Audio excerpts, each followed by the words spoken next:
So here I am back with this Kuga, this Ford Kuga from 2015, and there's not much to say about the model. I don't know if it matters, but it's quite nice.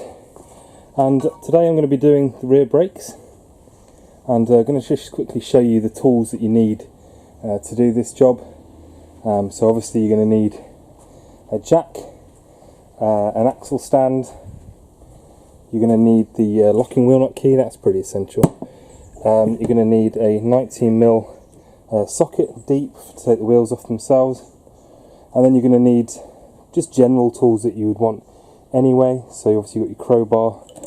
You know, you probably won't need this, but sometimes you need it just to move the caliper out of the way. You've got this, which is the wire brush, just to take the rust off the surface. You've got a brake winder tool, and it's this specific one. So I've got a whole kit, which is nice because you never know which car you're going to be working with. And it's this one. So in this kit it's M, but you know, just find the one that's correct for the rear piston. You'll know when you find it, because it will fit. This is obviously the brake winder tool and the adjustable spanner, some pliers, long screwdriver. Hammer's always useful. I've got a ratchet which is electric, which is really nice, but you could just have a normal ratchet. And then an impact, just speeds off the wheel nuts. I tend to crack them off with the brake bar and then just spin them off quickly with that, just saves a bit of time. And then you've obviously got your copper slip. That's just for the hub itself, so that it won't stick, the next person who comes to do the brake disc, it won't stick onto there after you've cleaned it with the wire brush. But also on the brake sliders, on the actual pieces where the brake pads move, I mean. Then I've got some silicone spray. I just put that on the actual dust seal for the caliper. You've got some brake cleaner and some rag, and that's to actually clean off the discs, because they come with a protective coating. And what else have I got? I've obviously got the pads themselves. These are Brembo. That's the model number, I believe. So that's those. And I've also got the discs down here.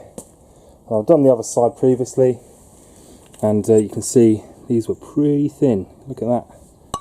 And this one thin as well. The one with this is this little tang there. That's for the inside, and the other one without is for the outside. And then the discs themselves, not horrific. Got a bit of a lip on them. Not heavily pitted or anything, but you know, they're cheap. You may as well do them. Brakes are pretty important. So first things first, I'm just going to grab the lock and wheel nut key, check that it fits, which I think it should do. Go straight in there. It's quite a strange one actually. Look, it's got that little kind of ridges on there. It goes in there, and then I'm just going to crack the wheel nuts off with the breaker bar. Just take the torque off them, and I'm going to jack it up and support the car. Another thing to say as well is, before I jack it up, make sure you chock all the wheels. I'm not really on a particularly level surface at the moment, so just chock the wheels with some wood and you'll be alright. Cleaned off the wheel nuts, and then I'm using a bit of wood and the jack, and then I've got my axle stand here. You see there's an arrow just here, and that's where you want to place the jack or the axle stand. And the axle stand is just lightly in there. It's not actually on, but it's like 2mm away. So if this jack failed for any reason, it's going to fall straight on that axle stand and be okay. I just don't necessarily want to lower the weight on it as well, so I'm just going to leave that as it is. And you notice I'm using a bit of wood. Again, it's just a bit nicer to the sill, so you'll make an imprint on the bit of wood rather than the sill itself. Next thing, just take off obviously the wheel nuts and take the tyre off. Wheel nuts are off, but as you notice, this wheel isn't coming off yet, and quite often you just need to kind of give it a kick.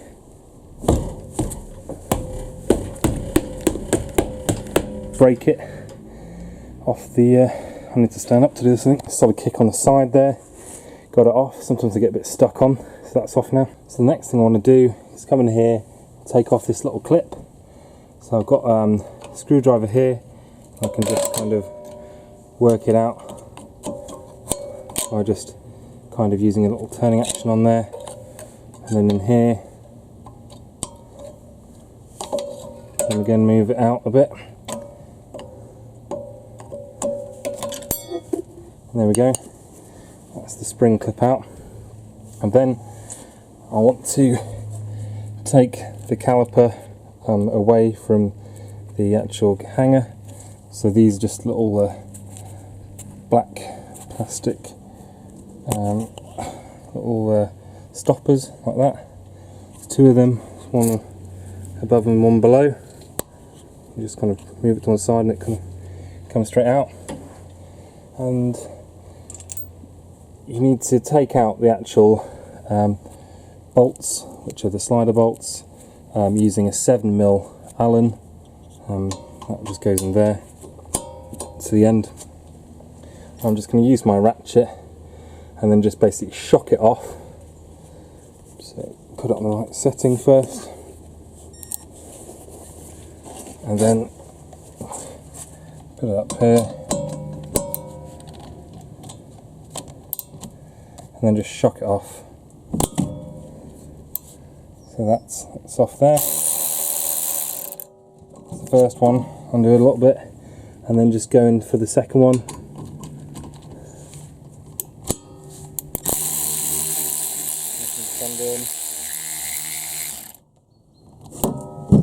That's undone.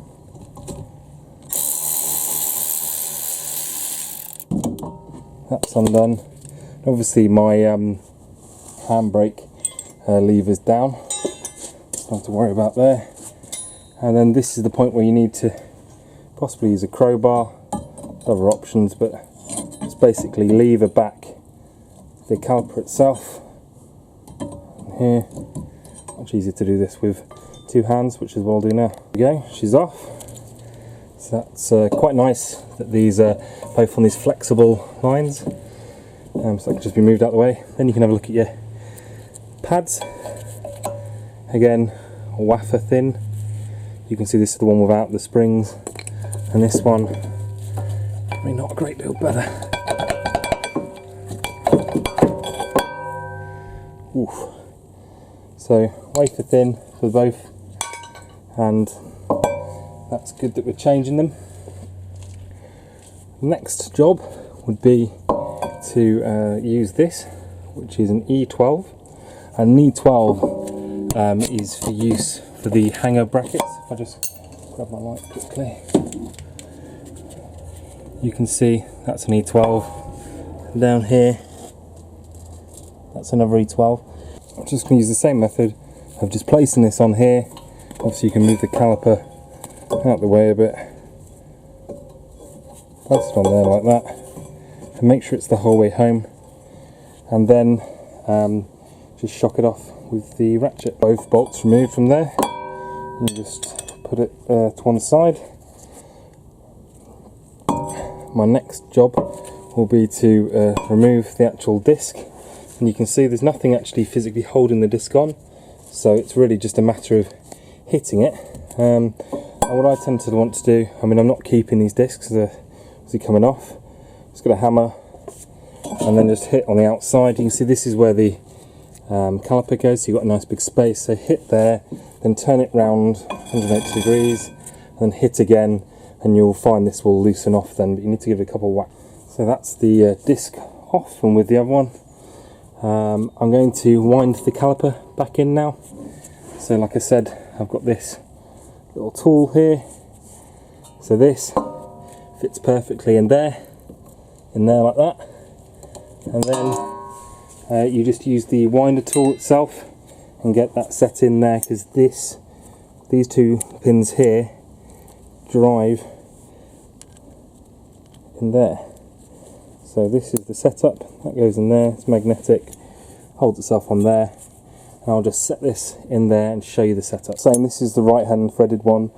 This kit comes with a left hand threaded shaft there and a right hand threaded. Some cars are different both sides. The Ford, or at least this one, uses just right hand threaded for both. So this is it, get the tool in there with this spacer thing, and this stops this tool obviously from coming through the gap.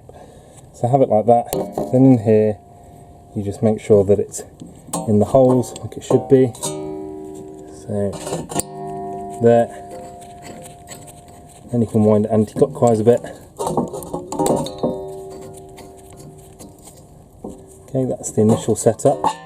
And then you just make sure you've got adjustable spanner or a big spanner that can go on this, which just goes like that. And then all you're doing is you're tightening this up, which will turn. Can't do it with one hand, but it tightens this piston and winds it back in, and then just do the opposite with this. So you're just keeping tension of this plate essentially, so you're able to push this piston back so it has the force on it, plus you're going to be turning this at the same time. So I'll show you a little bit what that looks like. Another thing I'm going to do is just use a little bit of this spray, so just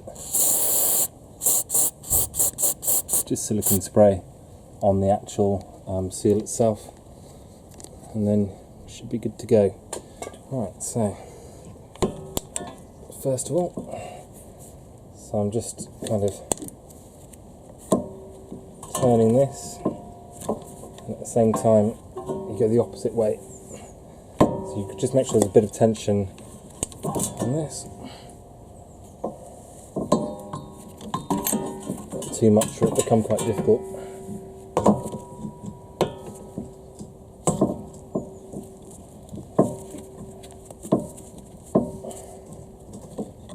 And just to show you, so this is what it looks like now. The piston is getting moved right the way back in here. Just the more I turn this will spin round, and it'll push the piston back in, and you'll eventually get to the point where you're fully wound back in. Sorry for the lack of light here, but you're fully back in, and then you can just simply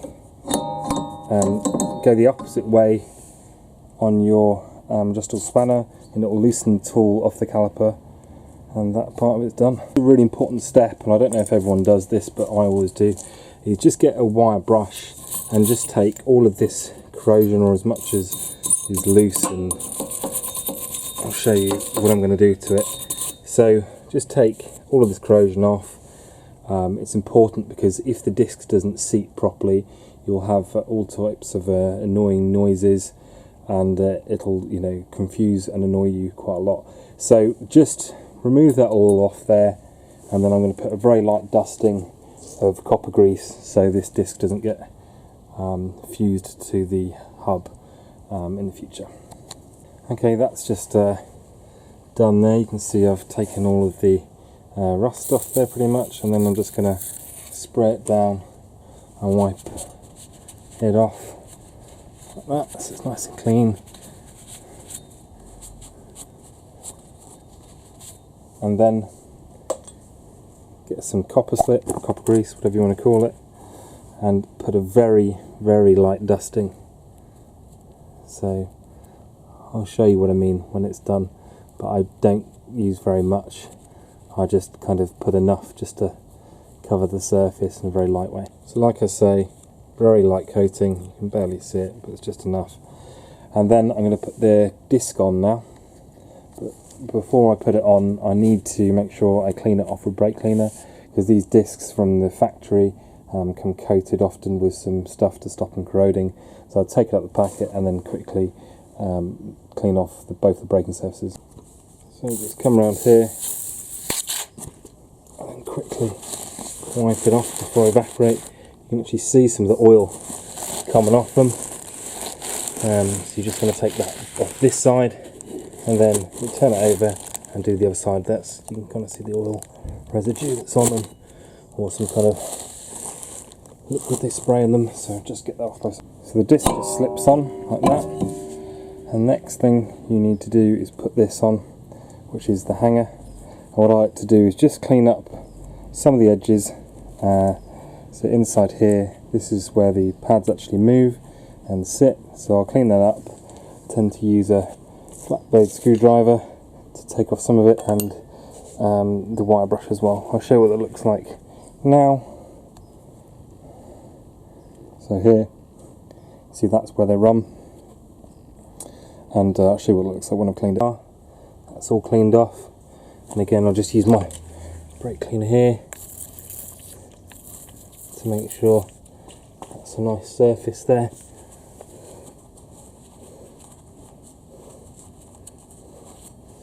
So that's pretty much ready, and then stick it on the car. These are the 2 bolts, like that, and that's the E11 socket I'm going to need to put this hanger in place. Just put some copper slip on the threads, it's a good thing to do here. So I can just quickly do that one up, and the top one, and then just do them up tight. Just put a little bit of copper slip just on the edges, which are going to be in contact with these kind of slides in these grooves.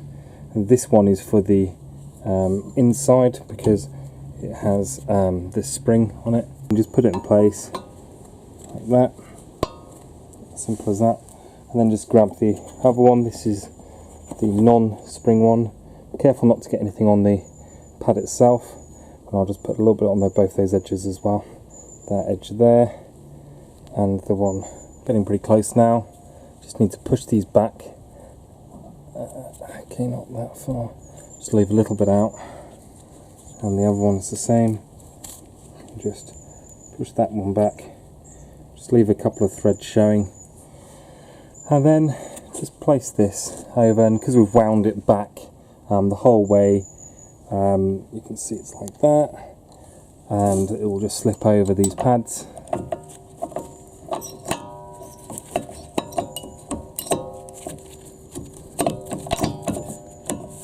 Like so, and then we can just basically thread up these 2 7mm Allens into here. And I'd say don't go straight in for use of a tool, just thread them in by hand first, a few turns, to do it with 2 hands, but thread it in just nicely by hand, because you don't want to cross thread this. Then we'll just have these little black plastic clips. One's just going on the top over the Allen,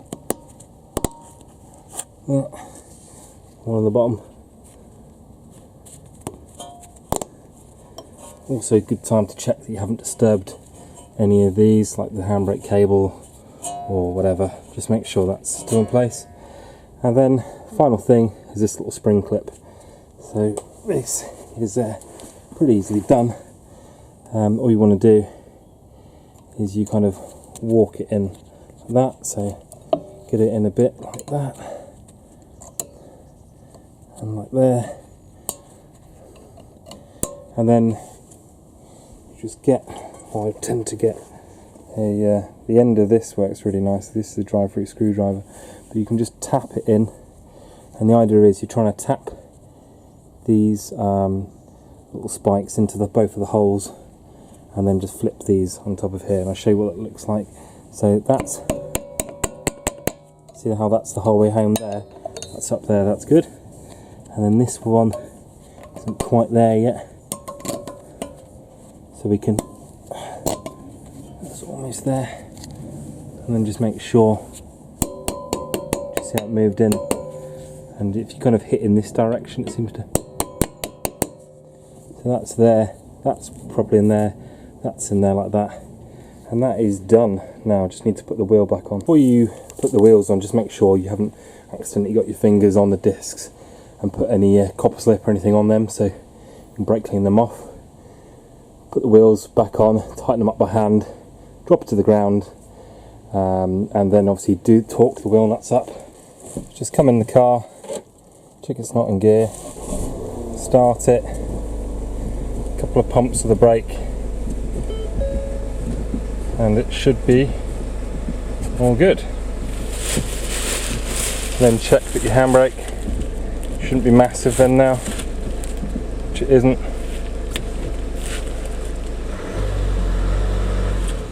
That shouldn't move the car. That's it, job done.